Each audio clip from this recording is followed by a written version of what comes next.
In this tutorial, I would like to explain what can you see on your uploader under all uploads.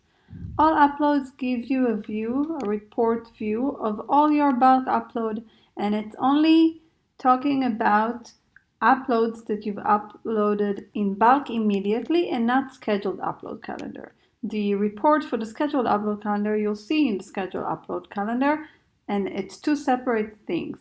So what will you see here? You will see the upload ID, and sometimes we will ask you for the upload ID if you address us with any issue.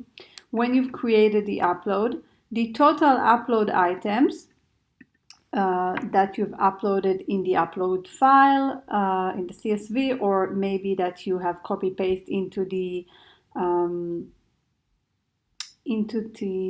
field in the bulk upload, how many items were successfully uploaded, how many failed to upload, and what's the status of the upload. In the upload details, you'll see the list of items you've uploaded and the error for each one, or the successful notice for each one. Here, this one item failed, and you can see it failed because of Vero.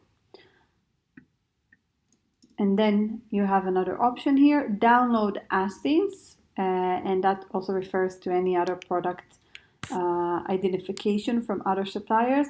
If I'll click download as scenes, I'll get a CSV now here with all the as scenes or product identifier that I have uploaded. So you have some kind of backup to your upload as scenes. And here you have a cancel option. Notice that you will only be able to use it right after you have uploaded. Let's say I've uploaded a list of 1,000 items and I suddenly decided that I regret it and I want to edit them first, or I want to do something else.